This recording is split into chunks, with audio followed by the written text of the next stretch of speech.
예, 국무조정 시장님. 네. 지금 텔레그램하고 딥페이크 관련해가지고 국무조정실에서 지금 좀 관리하고 있죠? 예, 그렇습니다. 최근에 방심위에서 텔레그램 쪽이랑 이제 연통이 닿았다는 얘기가 나왔는데, 지금 경찰 쪽도 지금 연통을 시도했는데 좀 안 됐다는 얘기가 있는데, 청장님 아직 안 되고 있습니까? 답을 받았습니다. 아, 다 받았습니까? 이게 지금 방심위가 지금 사실 민원을 받아 처리하는 구조랑 또 경찰청에 지금 사이버 신고센터 이런 쪽으로도 좀 얘기가 들어오고 있습니까? 예, 저희들은 신고를 받고 있고, 예. 현재 약 345건 정도를 수사를 진행 중에 있습니다.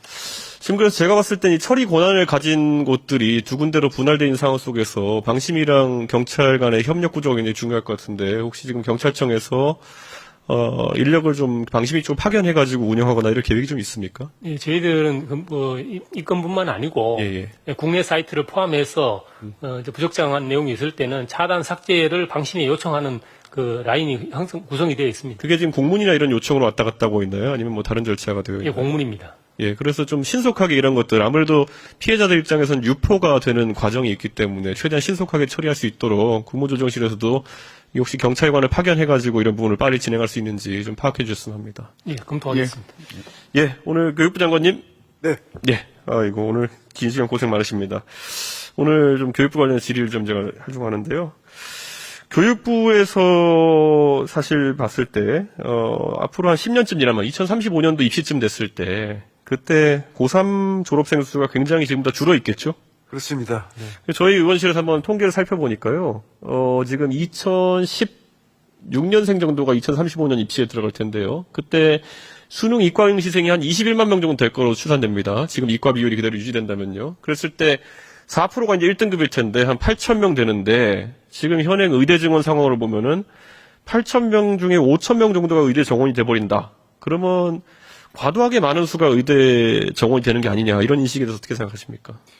네, 의대 정원 같은 경우에는 이제 고령화 추세에 따라서 네. 의사들이 더 필요하다는 이제 큰 방향이 있고요. 네. 또 바이오 산업이라든가 이런 새로운 분야에서도 의사들의 수요가 계속 증대되는 상황입니다. 근데 통계를 보니까 그 뒤로 한 3년쯤 되면 6,000명까지 1등급 인원이 줄어들 텐데 그런다고 했을 때 사실 대부분의 인원이 의대에 진학해야 되는 상황이 오게 되면은 혹시 장관님 정부의 국정과제 처음에 120개 뽑지 않았습니까? 네네네.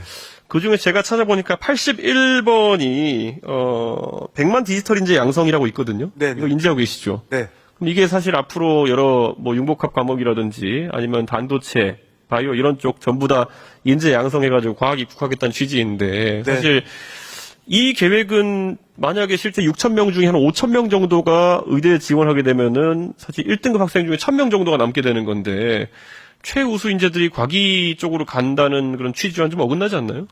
사실 이제 미래 인재가 어떻게 앞으로 이제 분포될 건가는 예. 상당히 다양한 요소들에서 결정될 거라고 예. 생각을 합니다. 시장 요인도 있고 예. 또 정부의 그런 공급이나 이런 거의 변화도 있는데요. 그런 부분에서 정부가 항상 말씀하신 그런 부분에 대해서는 계속 가장 중요하게 생각하고 있습니다. 국가 전략상 중요하기 때문에요. 그래서 사실 국민들이 굉장히 의아하게 생각하는 거는 아까 제가 120개 국정과제 얘기했는데요. 네. 거기에는 명시적으로 이공계 인력 양성에 대한 이야기는 그때 들어 있습니다. 제가 공교롭게도 그 대선에서 정책적으로 했었기 때문에 논의도 많이 됐었고 그게 공약으로 들어갔는데 실제 의대 증원과 관련해가지고 120대 국정과제 속에 내용이 들어있느냐를 봤는데 비슷한 내용도 찾을 수가 없었거든요. 네네. 이러다 보니까 국민들은 예측 가능성이 너무 입시제도에 떨어지는 거 아니냐. 이게 사실 기업도 그렇고 어느 정부든지 들어서게 되면은 국정과제 처음에 나오는 걸 보고 중장기 전략을 짤 텐데 이거는 그러면 모델하우스랑 배달된 집이 좀 다른 거 아닙니까? 제가 이제 국정과제를 작성할 시기에는 제가 예. 정부에 없었습니다. 예, 예, 그래서 예. 자세한 말씀은 못 드리겠습니다만 어떻든 간에 의료개혁은 역대 정부에서 항상 우선순위가 높았던 거고요. 미래를 위해서는 정말 꼭 해야 되는 그런 개혁과제라고 생각합니다. 최근에 교육부 장관님께서는 대통령께서 반도체 산업의 발전을 위해 가지고 노력하고 계신다라고 판단하십니까? 굉장히 관심이 많으십니다.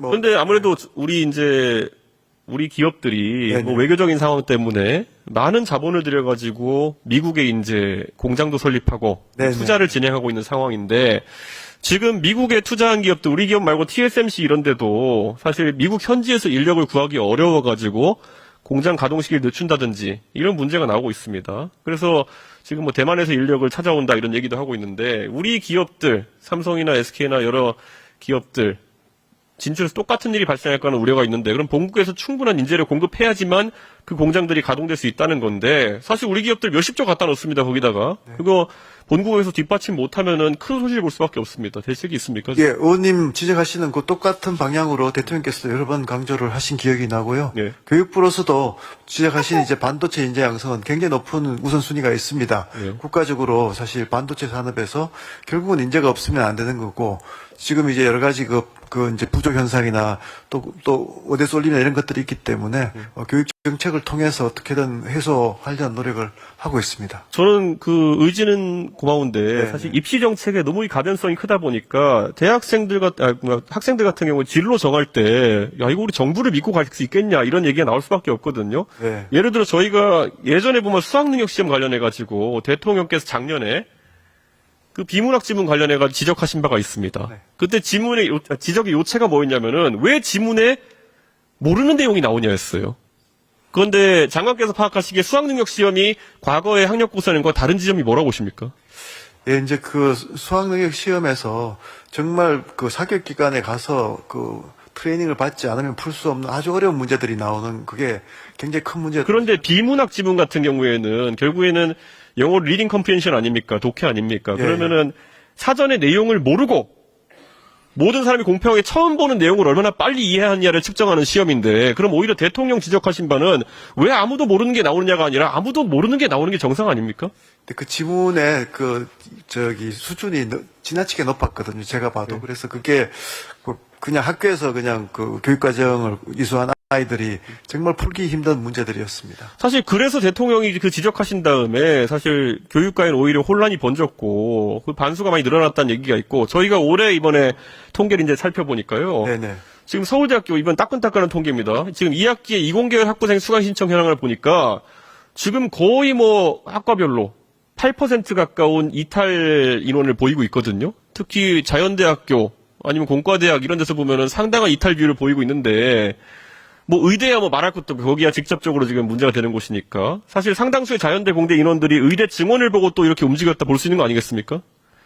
그래서 저희가 의원님 더 잘하시겠습니다만 이제 R&D 인력 양성을 위해서 이공계 인력 양성을 위해서 뭐 스타이펀드 제도를 도입한다거나 그건 대학원 가서 얘기 아니겠습니까? 그거는. 네, 그러니까 제가 그렇죠. 말씀드리는 거는 아까 말한 모든 것들 사실 기업이 그 회사 돌리는데 자본이 부족한 거는 뭐 해외에서 자본을 끌어올 수도 있고 뭐 우리 은행들도 다 충분히 이제 능력이 되고 하는데 사람이 부족한 거는 지금 사실 우선순위 어디 두냐의 문제거든요. 네. 대통령께서 의대 증원 5,000명 딱 박으시면서 가장 우수한 인재들이 공급돼야 되는 서울대에서부터 반응이 나오고 있는 겁니다. 당장 지금 8% 가까이가 이탈했다고 하는데 이거 우리 이공계 인재들입니다. 어떻게 네. 해야 될까요, 이거? 저 의원님 지적하시는 그 중요성에 너무 공감을 하고요. 네. 다만 이제 더 잘하시는 바와 같이 실리콘밸리나 이런 쪽은 이미 이공계 그 엔지니어들, 소프트웨어 엔지니어들이 뭐 수억을 버는 네. 그런 이제 시장 구조를 가지게 됐습니다.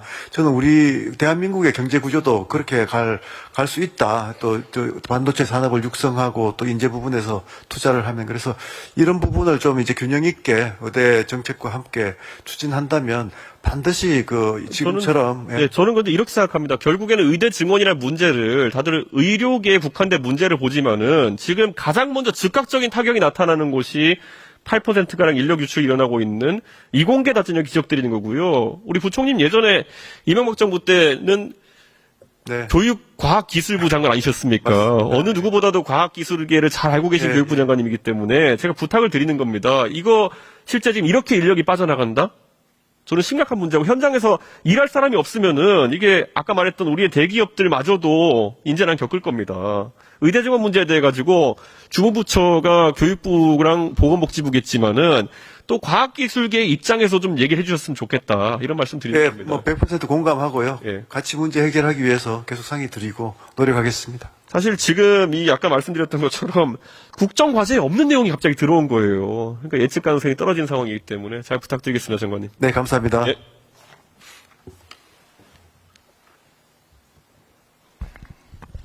네, 존경하는 이준석 의원님, 우리 미래의 인력 문제에 대해서 좋은 질의해 주셔서 감사합니다. 다음은 경기 부천시 갑, 존경하는 우리 서영석 의원